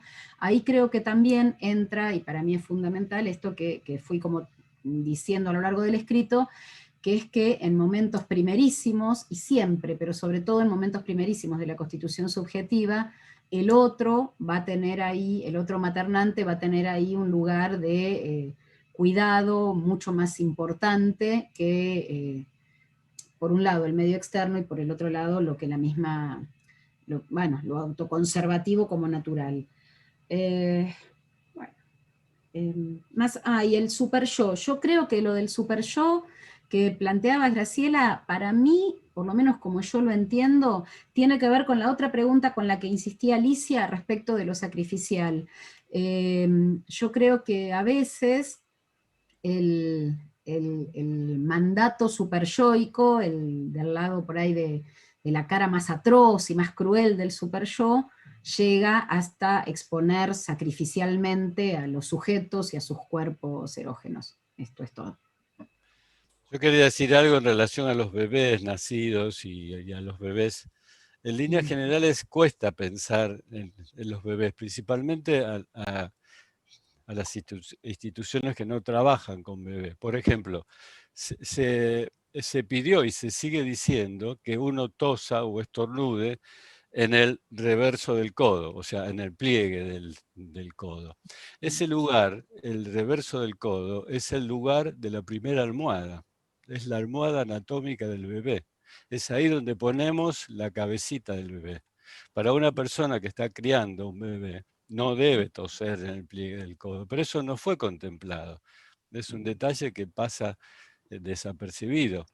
No se sabe que hay almohadas anatómicas en el cuerpo del adulto preparadas para eso específicamente, y que el codo permite una flexión tal que nos permite que una persona entre en nuestro cuerpo. O sea que la anatomía también está pensada para albergar al otro.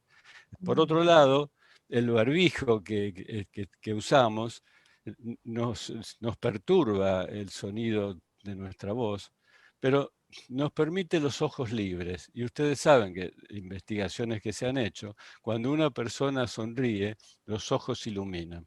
Si el bebé está a cercanía con el adulto, la dirección de su mirada no va tanto a la boca, sino a los ojos. Y es ahí donde conoce si el otro sonríe. No hay nada mejor para un bebé, un rostro sonriente. Es una invitación a mirar rostros.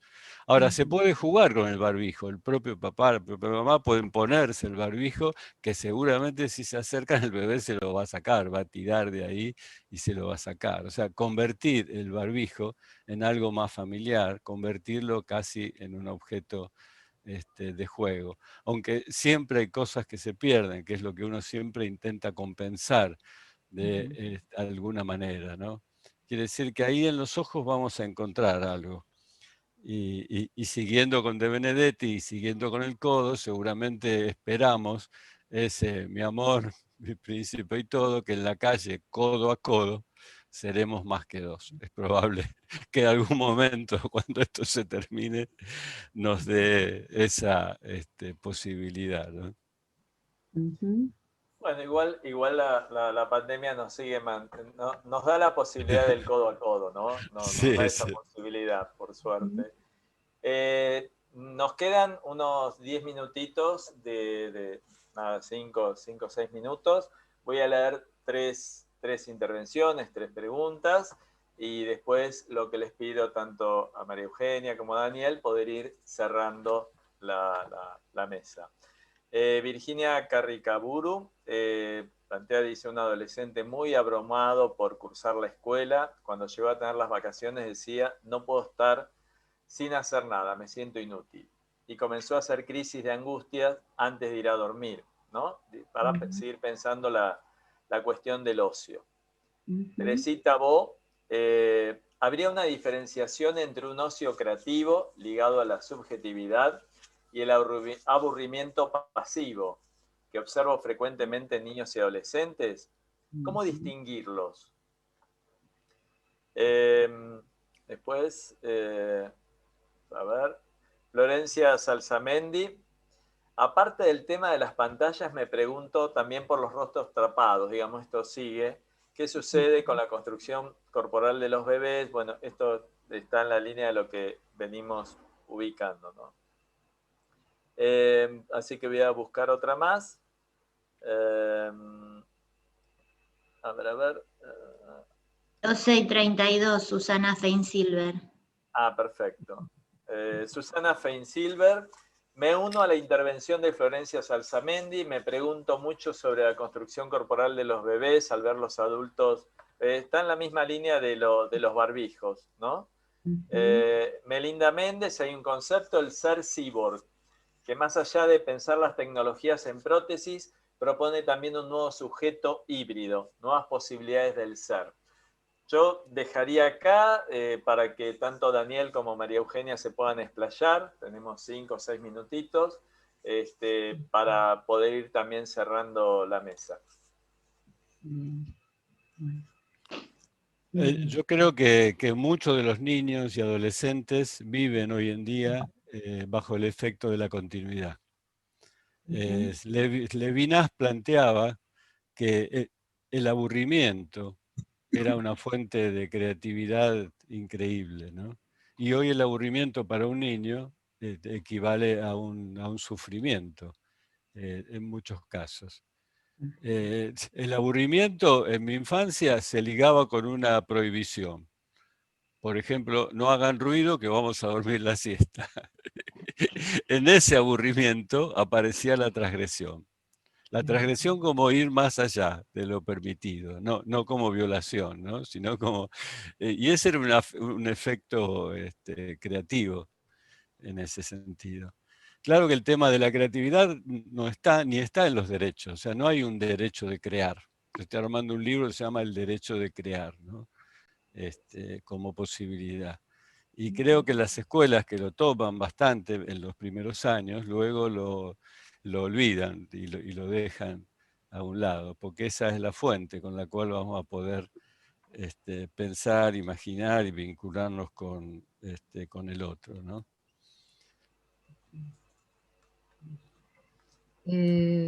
Nada, me quedé pensando, la cuestión esta del ocio, el aburrimiento, lo que se pierde. Me pareció, qué sé yo por ahí planteaba, entre tantas cosas que fuimos hablando, una de las cosas que yo planteaba es que una de las cosas que más noto en la clínica de la cuarentena es la predominancia de las neurosis de angustia, de las neurosis actuales, ¿no es cierto? La colega planteaba a este pibe que hacía crisis de ansiedad a la hora de irse a dormir, acostumbrado a hacer tantas cosas que no podía estar sin hacer nada.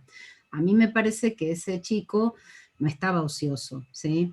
Ese pibe por ahí tenía momentos de aburrimiento. Yo creo que ocio y aburrimiento no necesariamente son lo mismo, que hay momentos en los que uno anda por la vida haciendo cosas que disfruta, y quizás la gran diferencia con el aburrimiento es que ahí hay tiempo libre, hay tiempo, que hoy en día falta bastante, pero ahí hay tiempo, pero la sensación subjetiva acompañante es displacentera, al estilo de la cuestión del super yo, no puedo estar sin hacer nada, dice este pibe, y después todo ese exceso que no puede encontrar otra representación que estoy sin hacer nada, genera una crisis de ansiedad. A mí me parece que hay mucho de esto hoy en día.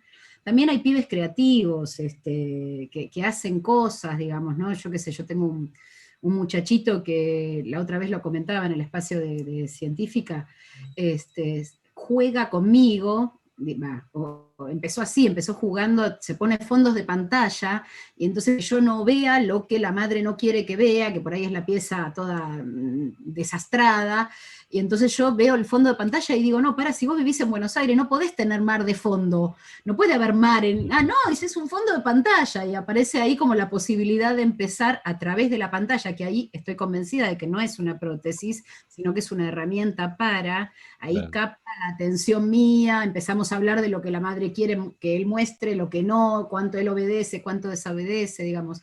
A mí me parece que el problema tiene que ver con la imposibilidad, o sea, con dos cuestiones, la cuestión del recurso interno y con la imposibilidad de ser suspendido definitivamente el estímulo. Yo no creo que el problema sea la pantalla, es la obligatoriedad de la pantalla, por lo menos como yo lo entiendo así. Y en un pibe a lo mejor, o un niño con pocos recursos, y sin un otro que lo cuide y le diga, basta, ya está, ya estudiaste, ahora andate afuera. ¿Y qué hago afuera? Y no sé, busca hormigas, papi, qué sé yo.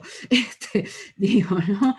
O bueno, o anda al balcón del departamento, o anda a hacer qué sé yo, siempre recuerdo a una niña, obviamente una niñita familiar, que en un momento en que no podía salir porque vivíamos en un departamento chiquitito, ella miraba un rato de tele, pero lo significativo es que la miraba cabeza abajo.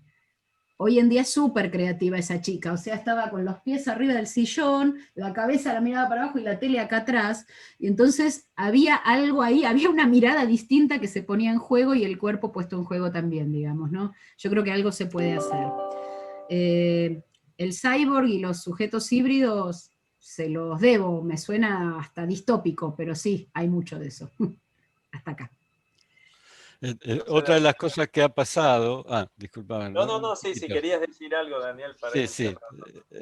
Otra de las cosas para cerrar es que en la realidad el quédate en casa ya hace rato que ha comenzado para los que tienen casa, ¿no? Porque debemos pensar que también hay quien hace casa en la vereda, hay quien hace casa en la calle, y que en algunos lugares la casa se extiende, que la casa no es concebida de la puerta para adentro, sino que la casa es un lugar que se abre al diálogo, a la vereda, a la esquina, digamos, ¿no?